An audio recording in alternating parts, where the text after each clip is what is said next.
الحمدللہ رب العالمین والصلاة والسلام علی سید الانبیاء والمرسلین اما بعد فاعوذ باللہ من الشیطان الرجیم بسم اللہ الرحمن الرحیم اہدنا الصراط المستقیم صدق اللہ مولانا العظیم۔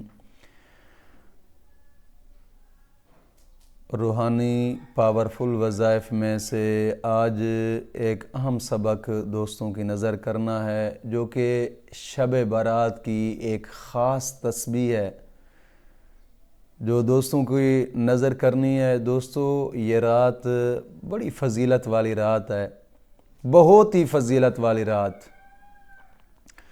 اس رات کے بارے میں آقا کریم صلی اللہ تعالیٰ علیہ وسلم کے فرمان بہت زیادہ ہیں۔ میں ایک دو حدیث مبارکہ دوستوں کے سامنے رکھتا ہوں، پھر آپ کو یہ وہ تسبیح بتاتا ہوں کہ جو احادیث مبارکہ سے ثابت ہے۔ حضرت اماں عائشہ صدیقہ رضی اللہ تعالی عنہا اس حدیث کے راوی ہیں۔ آپ فرماتی ہیں کہ فقط النبی صلی اللہ تعالی علیہ وسلم فَإِذَا هُوَ فخرجت فإذا هو بالبقيع رافعا رأسه إلى السماء فقال أكنت تخافي أي تخافين أن يحيف الله عليك ورسوله إن الله تعالى ليلة نصف من شعبان ينزل إلى السماء الدنيا فيغفر لأكثر من عدد شهر غنب كلب۔ اما عائشہ صدیقہ رضی اللہ تعالیٰ عنہ فرماتی ہیں کہ ایک مرتبہ نہ ایسا ہوا کہ آقا کریم صلی اللہ تعالی علیہ وسلم میرے حجر مبارک کے اندر تشریف فرما تھے، اور میں نے دیکھا تو آدھ رات کے وقت حضور حجر مبارک میں تشریف نہیں رکھتے۔ میں سو گئے، آدھ رات کو دیکھا تو حضور حجر مبارک کے اندر نہیں تھے۔ میں حیران رہ گئی کہ حضور کدھر گئے ہیں۔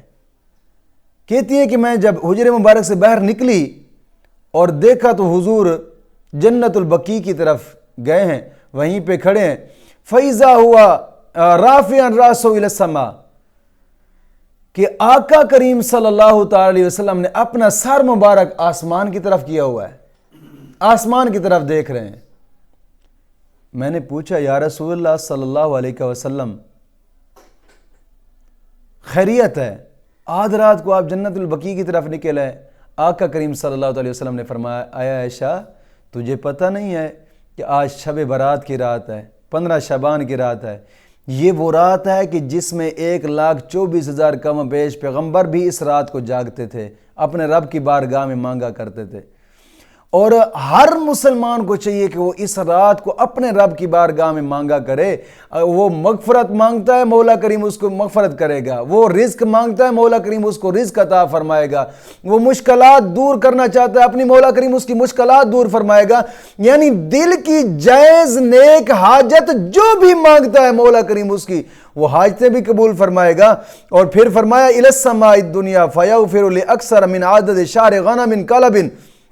اے عائشہ، اس رات کو آسمان کی طرف سے رب کی رحمت کے فرشتے اترتے ہیں، اور اس رات کو وہ اتنے لوگوں کی رب تعالیٰ مغفرت فرماتا ہے، اتنے لوگوں کی مغفرت فرماتا ہے، من عدد شہر غنم کلب، جس طرح کے یہ ایک غنم قبیلہ گزرا ہے، وہ بہت زیادہ بکریاں رکھتا تھا عرب کے اندر۔ یعنی غنم قبیلے کے بکریوں کے جتنے اون ہیں، بال ہیں، ان بالوں کے برابر بھی مولا کریم لوگوں کی مغفرت فرماتا ہے۔ یہ وہ رات ہے۔ اور ایک حدیث پاک میں آتا ہے کہ اکثر الخروج فیہا ینظر الی السماء فقال ان داود خرج ذات لیلۃ فی مثل هذه الساعۃ فنظر الی السماء فقال ان هذه الساعة ما عد الله احد الا اجابه۔ حضرت علی رضی اللہ تعالیٰ عنہ اس حدیث کے راوی ہیں۔ یہ موقوف روایت ہے کہ حضرت علی فرماتے ہیں کہ اکثر اس رات کے اندر فرمایا کہ گھر سے باہر نکلتے اور رات کو جاگتے، اپنے رب کی بارگاہ میں دعائیں کرتے، اور حضرت علی نے فرمایا کہ فقال ان داؤد خرج ذات لیلۃ، ہم نے پڑھا ہے کہ حضرت داؤد علیہ السلام بھی اس رات کو جاگا کرتے تھے، اپنے رب کی بارگاہ میں مانگا کرتے تھے۔ یعنی بات کرنے کا مقصد ہے کہ یہ اتنی بابرکت رات ہے کہ اس رات کے اندر انسان جو بھی مانگتا ہے مولا کریم اس کو عطا فرماتا ہے۔ آج کی رات کی ایک خاص تسبیح ہے جو میں نے دوستوں کی نظر کرنی ہے۔ دوستو، اس رات کو سب سے پہلے آپ نے ایک ذہن بنا لینا ہے کہ بس یار آج کے بعد نئی نماز قضا کریں گے، کچھ نہیں کریں گے، انشاءاللہ العزیز ہر کام میں، ہر قدم پہ، ہر سانس میں ہم اپنے رب کی فرما برداری کریں گے، اطاعت کریں گے۔ کوشش کرنا کہ آج ایک پختہ ارادہ کر لینا ہے کہ آج کے بعد انشاءاللہ العزیز کبھی بھی میری نماز قضا نہیں ہوگی، انشاءاللہ ارادہ کر لینا ہے۔ اور دوسرا، اپنے تمام گناہوں سے معافی مانگنی ہے۔ بڑی بابرکت رات ہے، مولا کریم معاف فرمانے والا ہے۔ آقا کریم صلی اللہ علیہ وسلم کا فرمان مبارک ہے نا کہ التائب حبیب اللہ، توبہ کرنے والا اللہ کا دوست ہوتا ہے۔ کوشش فرمائیں کہ اس رات کے اندر اپنے گناہوں سے توبہ کریں اور آئندہ گناہ نہ کرنے کا پختہ عزم کریں، اور یہ بھی نیت کر لیں کہ میں آج کے بعد انشاءاللہ روزانہ کی بنا پہ قرآن کریم کی تلاوت کیا کروں گا، روزانہ کی بنا پہ یہ ایک نیت کر لیں۔ اور کوشش فرمائیں کہ اس شب برات ببرکت رات ہے کہ ہمارے اس تعمیراتی کام کے اندر، مقدس کام کے اندر اپنا حصہ بھی ڈالیں، اور دعا بھی کریں کہ مولا کریم انشاءاللہ العزیز یہ جلد از جلد مکمل بھی کر دے۔ اور میں تمام دوستوں کے لیے دعا کروں گا، آپ بھی میرے لیے دعا کرنے۔ یہ وہ بابرکت رات ہے کہ ایک دوسرے کے لیے مانگیں گے، انشاءاللہ العزیز مولا کریم عطا فرمانے والا ہے۔ تو کوشش فرمائیں اس مقدس کام کے اندر بھی اپنا لازمی حصہ ڈالیں کہ آپ دیکھ رہے ہوں گے allied bank account, jazz cash account, easy پیسہ اکاؤنٹ آپ لوگوں کو نظر آ رہا ہوگا۔ آگے رمضان شریف بھی آ رہا ہے تو طلباء نے روزے بھی رکھنے ہیں، اور ان کے سحری افطاری کے اندر بھی اپنا حصہ ڈالیں، اور تعمیراتی کام کے اندر بھی اپنا حصہ ڈالیں۔ زکوٰۃ اور عشر کے لحاظ سے خصوصاً آپ نے اس ادارے کے ساتھ تعاون فرمائیں۔ دوستو، یہ ادارہ آپ کی دعاؤں کا منتظر رہے۔ کوشش فرمائیں اس ادارے کے اندر اپنا لازمی حصہ ڈالیں۔ Allied bank account, jazz cash account, easy پیسہ اکاؤنٹ آپ لوگوں کو نظر آ رہا ہوگا۔ کوشش فرمائیں کہ اس مقدس کام کے اندر اپنا حصہ بھی ڈالیں اور دعا بھی کریں۔ یہ ایک شب برات کی خاص تسبیح ہے۔ سب سے پہلے یہ کام کرنا ہے کہ 10 رکعت نماز نفل پڑھنی ہے، 10 رکعت، اور ہر رکعت کے اندر سورۃ فاتحہ کے بعد 10 بار سورۃ اخلاص پڑھنی ہے۔ یعنی دو رکعت نماز نفل کر کے پڑھیں گے۔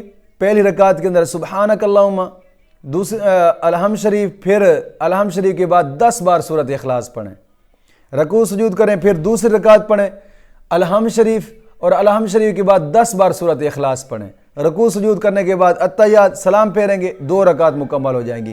اسی طریقے سے 10 رکعت مکمل کرنی ہے۔ 10 رکعت مکمل کر کے پھر سلام پھیرنے کے بعد فوراً سجدے میں جائیں۔ 10 رکعت مکمل کر کے سلام پھیرنے کے بعد ایسے ہی فوراً سجدے میں جائیں، اور سجدے میں جا کر یہ دعا پڑھنی ہے، یہ تسبیح ہے، اللہم سجد لک سوادی و خیالی فغیرک یا عظیم۔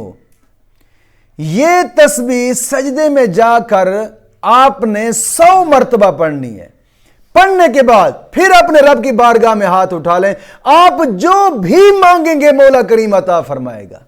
یہ بڑی با کمال تسبیح ہے شب برات کی، بہت ہی مجرب، اکثر بزرگان دین اس تسبیح کو کرتے آئے ہیں۔ یہ بڑی با کمال تسبیح ہے، آج کی رات کریں، انشاءاللہ العزیز دل کی ہر مراد پوری ہوگی، انشاءاللہ العزیز۔ مولا کریم دین متین کی سمجھ عطا فرمائے۔